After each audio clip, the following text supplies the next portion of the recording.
Hello friends, नमस्कार। मैं योगेश चतुर्वेदी आज आपके लिए फिजिक्स का एक बहुत ही इम्पोर्टेंट टॉपिक लेकर आज फिर उपस्थित हूँ। फ्रेंड्स, आज का हमारा टॉपिक है विद्युत शक्ति, इलेक्ट्रिकल पावर। फ्रेंड्स, पावर, शक्ति, ये जो शब्द है ये आपके लिए नया बिल्कुल भी नहीं है। हम इसका दैनिक जीवन में भी बहुत प्रयोग करते हैं और 11th क्लास में फिजिक्स में हमने इसको पढ़ा भी है।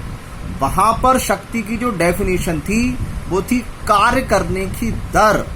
तो आप जिस कार्य को मेजर किया करते थे वो कार्य मैकेनिकल एनर्जी के रूप में था, यांत्रिक ऊर्जा के रूप में था, किसी मशीन के द्वारा किया गया कार्य था। आज हम जिस शक्ति को मेजर करना चाहते हैं वो इलेक्ट्रिकल पावर है, विद्युत की शक्ति है।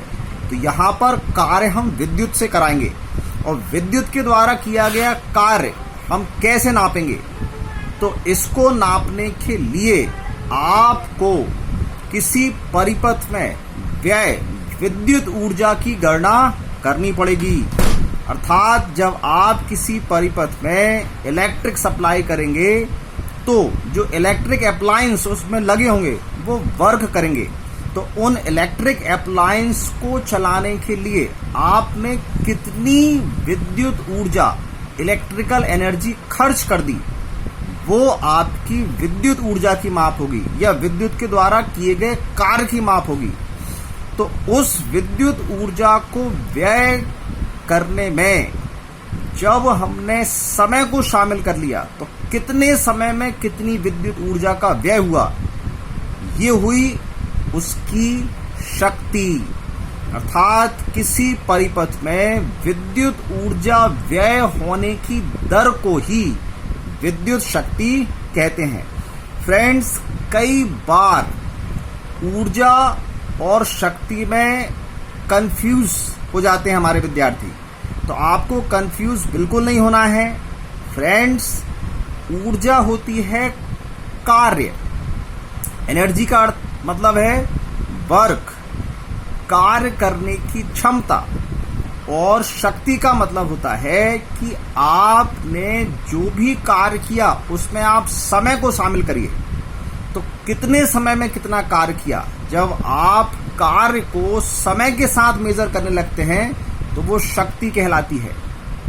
एक एग्जाम्पल से समझिए। मान लीजिए दो व्यक्ति हैं, दोनों बराबर कार्य करते हैं, लेकिन एक वही कार्य कम समय में करता है और दूसरा ज्यादा समय में। तो कार्य दोनों ने बराबर किया, एनर्जी बराबर खर्च की, लेकिन जिसने कम समय लिया उसके पास पावर ज्यादा है, उसकी शक्ति ज्यादा है। तो जब हम एनर्जी को समय के सापेक्ष काउंट करने लगते हैं तो वो शक्ति कहलाने लगती है। तो यही डेफिनेशन हमारी विद्युत शक्ति की भी है कि किसी परिपथ में विद्युत ऊर्जा व्यय होने की जो दर है, दर अर्थात समय के सापेक्ष आप उसको नाप रहे हैं, को ही विद्युत शक्ति कहा जाता है। अब चूंकि पावर है, दर्शाते हैं पी से। फॉर्मूला वही पुराना है। पहले हम जानते थे कार्य अपॉन में समय आता था, अभी कार्य बन गया हमारी विद्युत ऊर्जा। निकालेंगे उसको वही कार्य के फॉर्मूले से ही, और अपॉन में समय वही आ रहा है। अब ये W कार्य का फॉर्मूला क्या होगा या विद्युत ऊर्जा का फॉर्मूला क्या होगा, तो इसको हमने विद्युत ऊर्जा वाले टॉपिक में पढ़ा है, निकाला था हमने इस कार्य का फॉर्मूला।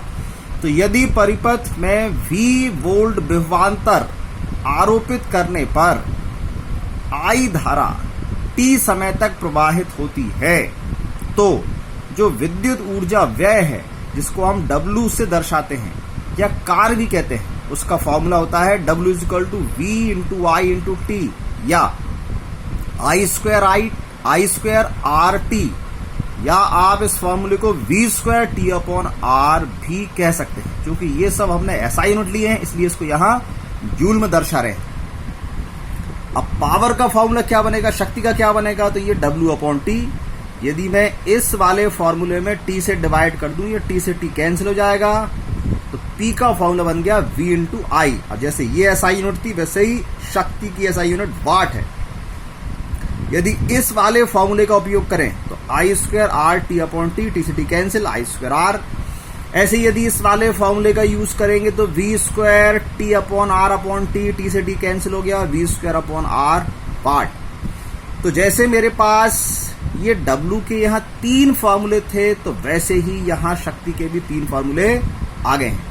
अब हमको जब जिस फॉर्मूले की आवश्यकता होती है उसका हम यूज कर लेते हैं।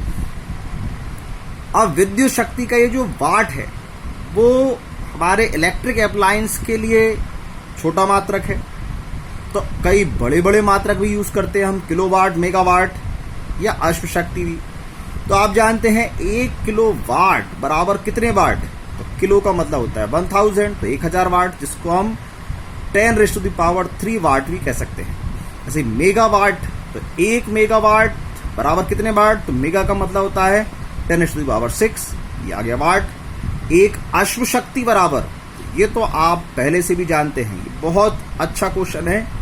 1 हॉर्स पावर बराबर 740 वाट होते हैं। तो इस प्रकार आपने शक्ति की डेफिनेशन, उसका फॉर्मूला पढ़ लिया है, समझ लिया है। अब एक न्यूमेरिकल करेंगे ताकि हमको ये फॉर्मूले अप्लाई करना जाए। तो एक विद्युत हीटर में विभवांतर 250 वोल्ट पर धारा 4 एम्पियर समय 1 घंटे तक प्रवाहित होती है। हीटर की सामर्थ्य ज्ञात कीजिए। सामर्थ्य अर्थात शक्ति, पावर हमको ज्ञात करना है। क्या दिया है? विभवांतर अर्थात वोल्टेज दिया है 250 वोल्ट, धारा तो करंट दिया है I = 4 एम्पियर, समय दिया है 1 आवर। अब आपने जब शक्ति या सामर्थ्य को निकालना था तो ये आपके फॉर्मूले थे। देखिए इन फॉर्मूले में से कौन सा यहाँ फिट हो सकता है। तो हमको V और I दिया है। V और I किस में आ रहा है? ये फर्स्ट फॉर्मूले में। तो P = V × I या I × V। I की वैल्यू रखिए, V की वैल्यू रखिए और इंटू कर दीजिए, तो 1000 वाट। तो इस प्रकार आपने शक्ति को हम कैसे ज्ञात करते हैं ये सीख लिया है। तो फ्रेंड्स, इसी प्रकार आप और भी न्यूमेरिकल लगाइए जिनमें ये सारे फॉर्मूले भी यूज होते हों। फिर मिलेंगे किसी नेक्स्ट वीडियो में जहां पर आपको फिर फिजिक्स का एक नया टॉपिक समझाएंगे। तब तक बहुत मन लगाकर पढ़िए। नमस्कार।